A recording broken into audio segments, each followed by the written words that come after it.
So everyone told me that I needed a high GPA to land a big tech internship. So I spent my freshman year stressing over every single exam, retaking quizzes, grinding problem sets, and then I got rejected over and over in my sophomore year. And here's what nobody told me. The students getting the internships at Google, Apple, Meta, Amazon, a lot of them have average GPAs. Some of them have really bad ones.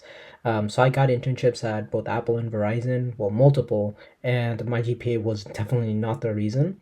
And by the end of this video, you're going to know exactly what recruiters actually look at, why your GPA is one of the least important things on your resume, and the three things that you should be building instead that you can start this week. So let's get into it. So here's the lie that you've been told, or you've been sold as well, is that you work hard in class, you get good grades, you get the job. That's the path your professors describe. That's what your parents probably believe. And honestly, that's what I believe too coming into college.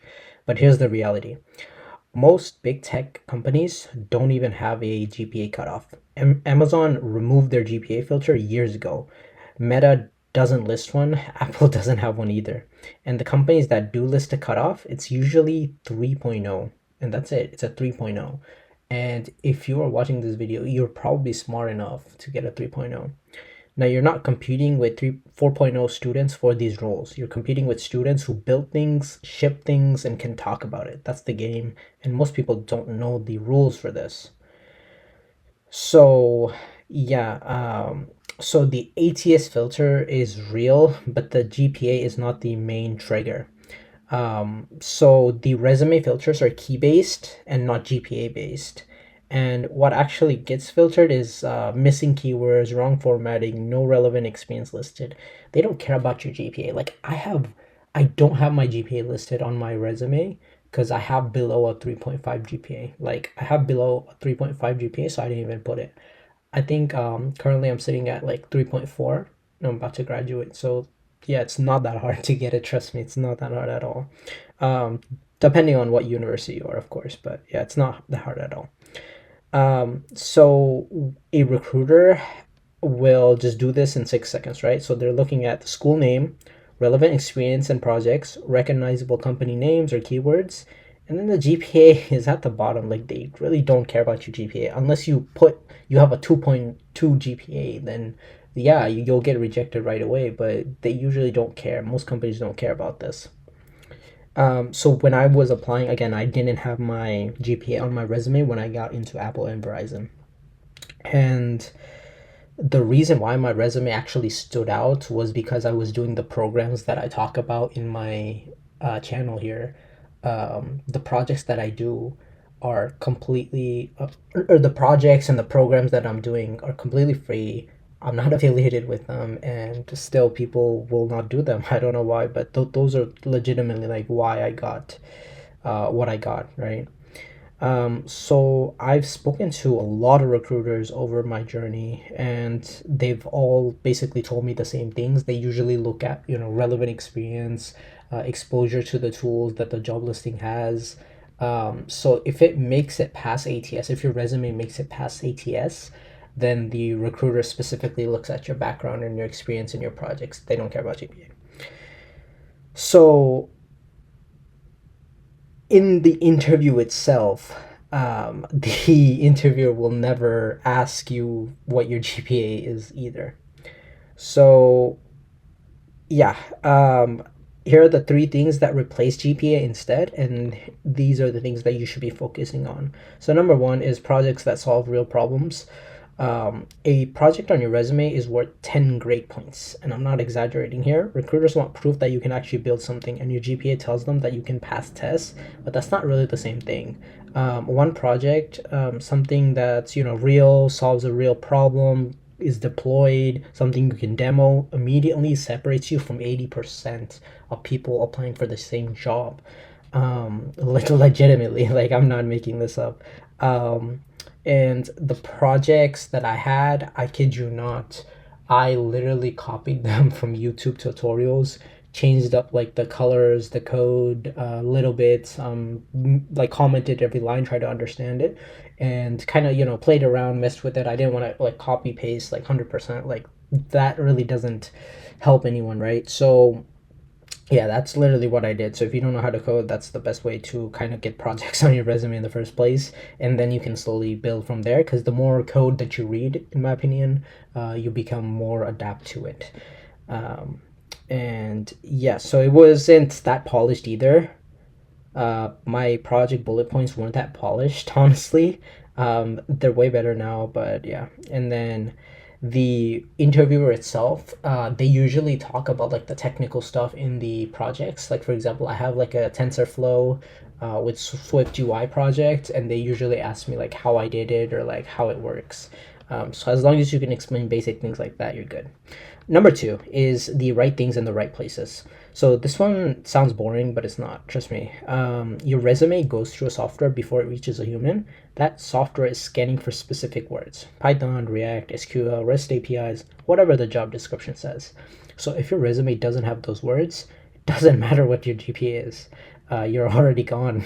like, and I figured this out because I used to like spam hundreds of resumes, literally get zero responses, and then when I started putting the keywords that they were looking for, bro, interviews started rolling through. At least I would get the OA.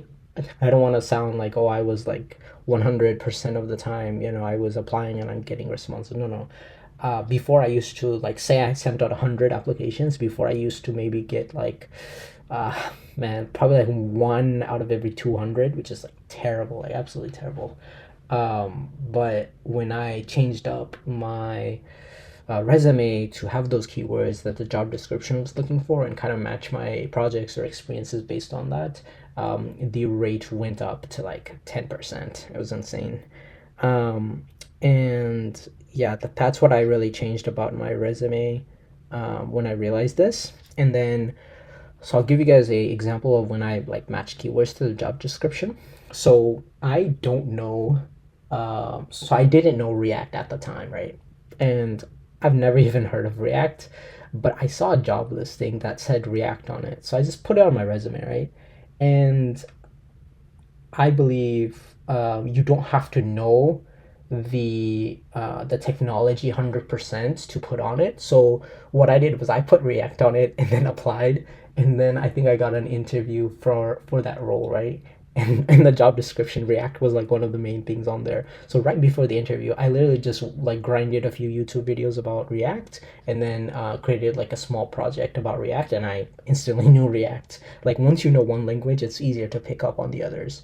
But don't feel like you have to know the language 100% to put it on your resume. It's not that important to know it 100%. No one knows every language 100% of the time. Number three is a name that they recognize somewhere on your profile. This is one that nobody talks about. I'm gonna be blunt with you and not sugarcoat this, but a recognizable name anywhere in your application, like a company, a program, a school, organization, that creates instant credibility. And it doesn't have to be like Apple, Amazon, or anything. It could literally be a research lab, a startup, a hackathon that placed, if it's like, like a hackathon at UT Austin or like Harvard or something, like Hack Harvard or whatever. That could be good as well. And yeah, so anything that really signals someone else already vetted you. And my first internship actually got me my second one, so I leveraged Verizon to get Apple. And yeah, I noticed recruiters would be more enthusiastic, especially at career fairs, to speak to me. So you know how if you've ever been to a career fair, you have to stand in a line to talk to the companies, right? The representatives at the company.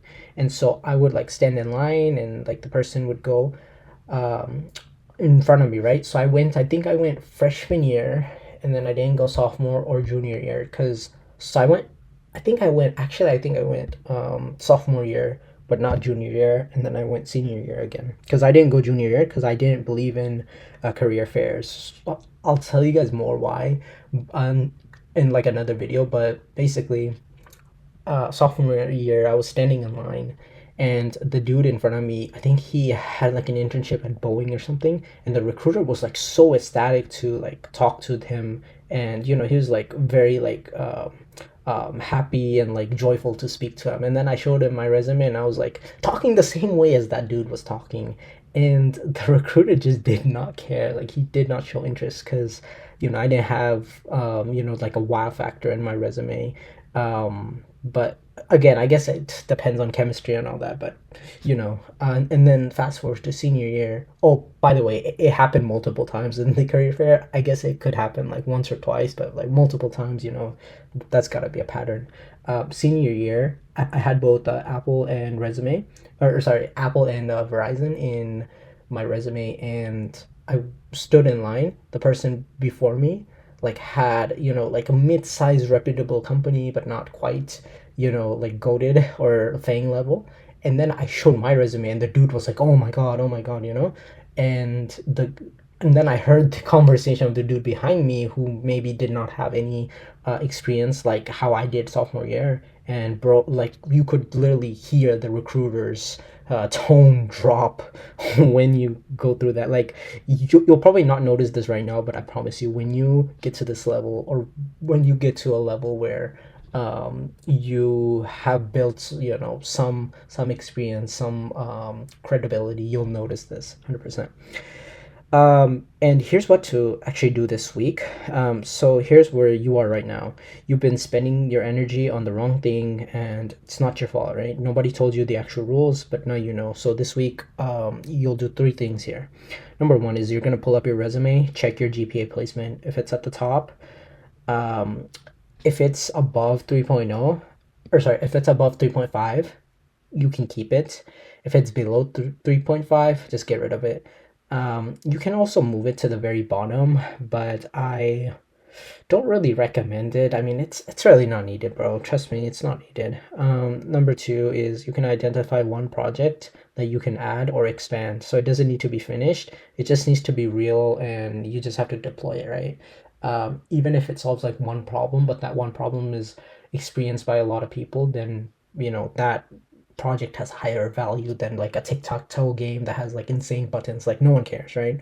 But say you have two projects. First is the tic-tac-toe game with like insane, like you use like 50 different technologies. It looks cool. It's like neon color, everything, right? And then a second one that literally looks like a static HTML page, but it solves like a problem for like a healthcare company where like patients like get saved or something like that, and you've had one or two like businesses use it, and like it improved their like business or whatever. That's more impactful than again the first project. The number three is go through the last job description that you applied to and count how many keywords are missing from your resume. You're gonna fix that on your on your next application. So that's it. Just three things this week. Your GPA isn't gonna change, but everything else can. So don't stress. I know, bro. I've been stressing about GPA, but once I saw this side of the tech world, I'm like, bro, GPA does not matter. I have friends who legit have like 4.0 GPAs and can't get full-time jobs or internships. And I have friends who have like literally 2.3 GPA. I have a guy that I interned with at Apple. He had a 2.3 GPA and he got an internship at Apple. Like, tell me how that's possible. Um, and I'm not making this up. Like, I swear, I have a friend who does that as well. Now, if this video changed how you think about internship applications, share it with with one CS students or your friend who's stressing over their GPA right now. They really need to see this. To get more exposure, and then subscribe if you're new. And if you want to see how I actually structured the resume that got me into Apple, I do have a video on this channel, and I'll see you in the next one. Thank you so much for watching.